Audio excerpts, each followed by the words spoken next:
दोस्तों, गौतम बुद्ध की शिक्षा हर किसी के जीवन को नई दिशा दे सकती है। अगर आप भी इसे मानते हैं तो कमेंट्स में नमो बुद्धाय लिखना मत भूलिए। एक समय की बात है, एक छोटे से नगर में एक व्यापारी रहता था जिसका नाम था हरीश चंद्र। वह कपड़ों का व्यापार करता था और अपने परिवार के लिए दिन रात मेहनत करता था। उसके परिवार में उसकी पत्नी और 2 बेटियां थीं। दोनों बेटियों का स्वभाव एक दूसरे से बिल्कुल अलग था।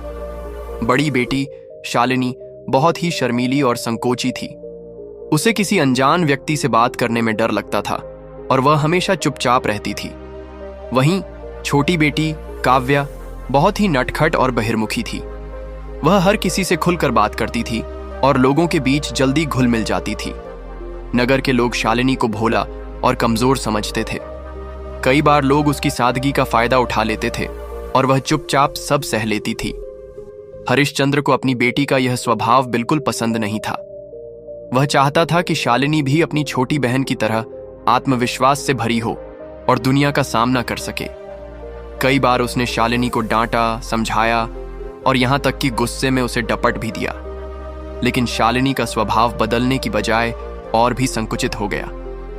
वह बचपन से ही अपने मन में डर और असुरक्षा की भावना लिए जी रही थी। स्कूल में भी शालिनी का यही हाल था।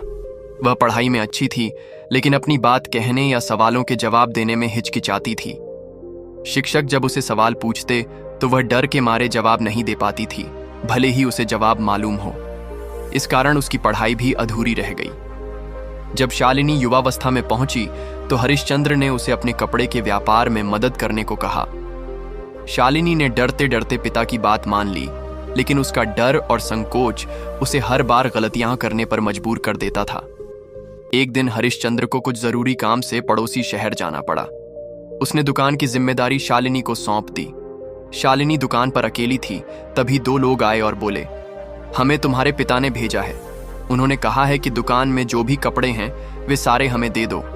वे शहर में एक बड़ा सौदा करने जा रहे हैं। शालिनी को कुछ शक हुआ, लेकिन वह अपनी हिम्मत नहीं जुटा पाई कि उनसे और सवाल करे। उसका शर्मीला स्वभाव उसे रोक रहा था। दोनों लोग दुकान में घुसे, सारे कपड़े एक गाड़ी में लादे और चले गए। शालिनी ने उन्हें रोकने की कोशिश की, लेकिन डर और संकोच के कारण वह कुछ बोल नहीं पाई। जब हरिश्चंद्र शाम को लौटा और खाली दुकान देखी तो उसका गुस्सा 7वें आसमान पर पहुंच गया। उसने शालिनी से पूछा, ये दुकान खाली क्यों है? सारे कपड़े कहां गए? शालिनी ने डरते डरते सारी बात बताई। हरिश्चंद्र ने गुस्से में सिर पीट लिया और चिल्लाकर बोला, तू मूर्ख है, मूर्ख! तुझे बेवकूफ बनाकर सारा माल ले गए और तूने कुछ नहीं किया। तूने मेरा सारा व्यापार बर्बाद कर दिया। अब मेरे सामने मत दिखना, यहां से चली जा। शालिनी का दिल टूट गया। वह रोते हुए दुकान से निकल गई। नगर के लोग उसका मजाक उड़ाने लगे। उसे लगने लगा कि वह इस दुनिया में किसी काम की नहीं है। वह नगर के बाहर एक जंगल में चली गई और एक तालाब के किनारे बैठकर रोने लगी। तालाब के गहरे पानी को देखकर उसके मन में विचार आया कि अब जीने का कोई मतलब नहीं है।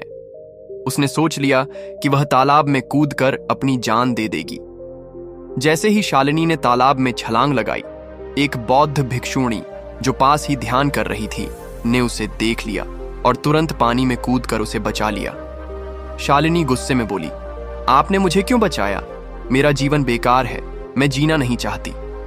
भिक्षुणी ने उसे शांत किया और कहा, बेटी, जीवन अनमोल है। यदि तुम जीवित नहीं रहोगी तो अपनी असफलता को कैसे जीतोगी? अपने डर को कैसे हराओगी? शालिनी ने अपनी सारी कहानी भिक्षुणी को सुनाई। उसने बताया कि कैसे उसका शर्मीला स्वभाव उसकी हर परेशानी की जड़ है।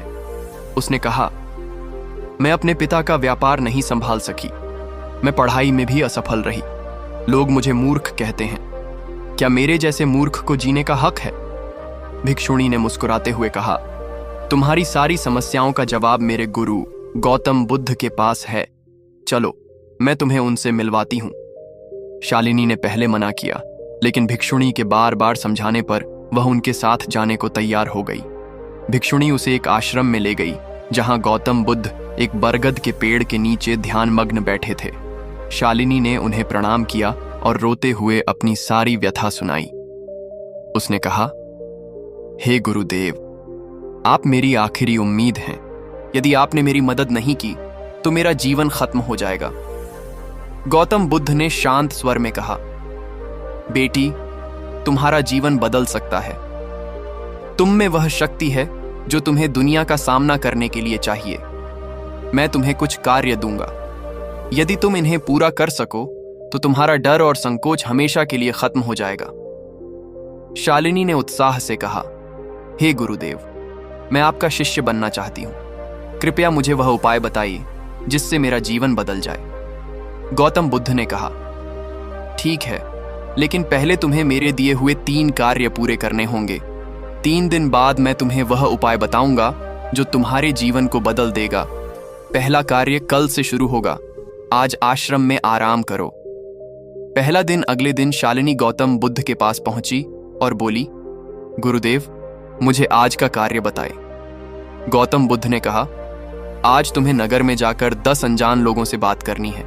उनके नाम और उनके काम के बारे में पूछना है और शाम तक उसका लेखा जोखा लेकर आना है। शालिनी को यह सुनकर बहुत डर लगा। उसने कहा, गुरुदेव, मैं अनजान लोगों से कैसे बात करूंगी? मुझे तो डर लगता है। गौतम बुद्ध ने कहा, यदि तुम यह नहीं कर सकती तो मैं तुम्हें उपाय भी नहीं बता सकता। शालिनी ने हिम्मत जुटाई और नगर में निकल पड़ी। शुरू में उसे बहुत संकोच हुआ। कुछ लोगों ने उसे डांटा भी, लेकिन वह हार नहीं मानी। धीरे धीरे उसने 10 लोगों से बात की और उनके नाम और काम का ब्यौरा लिख लिया। शाम को जब वह गौतम बुद्ध के पास लौटी तो उसका चेहरा खुशी से चमक रहा था। उसने कहा, गुरुदेव, मैंने आपका कार्य पूरा कर लिया। कुछ लोग तो मेरे मित्र भी बन गए। गौतम बुद्ध ने उसकी प्रशंसा की और कहा, तुमने पहला कदम उठा लिया। दूसरे दिन शालिनी फिर गौतम बुद्ध के पास पहुंची। इस बार गौतम बुद्ध ने कहा, आज तुम्हें आश्रम के 10 बच्चों को संबोधित करना है और उन्हें आग के उपयोग और उसकी विशेषताओं के बारे में बताना है। शालिनी डर गई। उसने कहा, गुरुदेव, मैंने तो पढ़ाई भी पूरी नहीं की। मैं बच्चों को क्या सिखाऊंगी?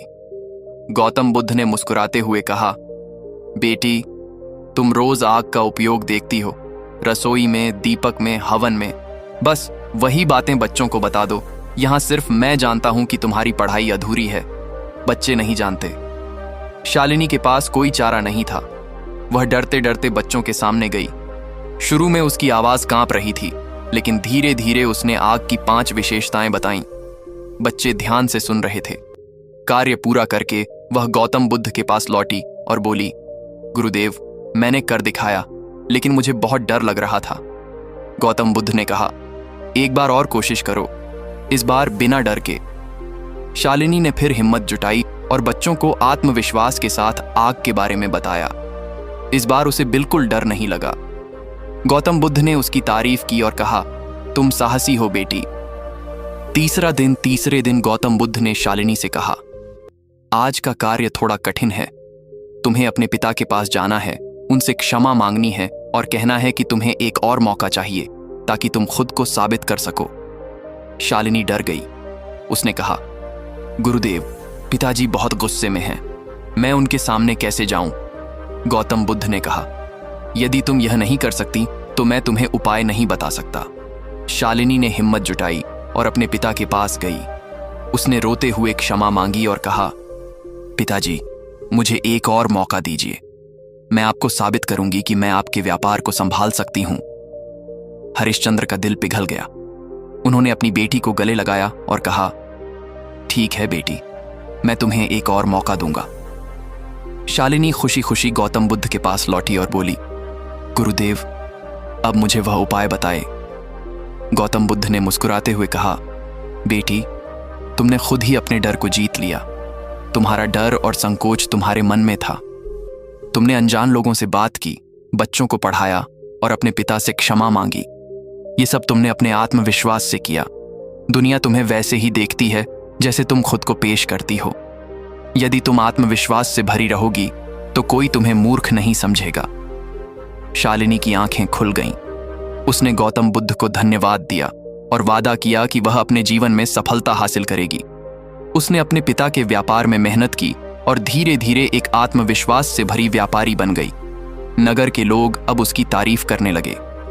नैतिक शिक्षा, आत्मविश्वास हमारी सबसे बड़ी ताकत है। डर और संकोच हमारे मन की उपज हैं। यदि हम हिम्मत के साथ दुनिया का सामना करें तो कोई भी बाधा हमें रोक नहीं सकती। गौतम बुद्ध की शिक्षाएं हमें सिखाती हैं कि हमें अपने डर को जीतकर अपने भीतर की शक्ति को पहचानना चाहिए। दोस्तों, यदि यह कहानी आपको पसंद आई हो तो इसे अपने उन दोस्तों और रिश्तेदारों के साथ जरूर शेयर करें जो शर्मीले हैं या आत्मविश्वास की कमी से जूझ रहे हैं। नमो बुद्धाय।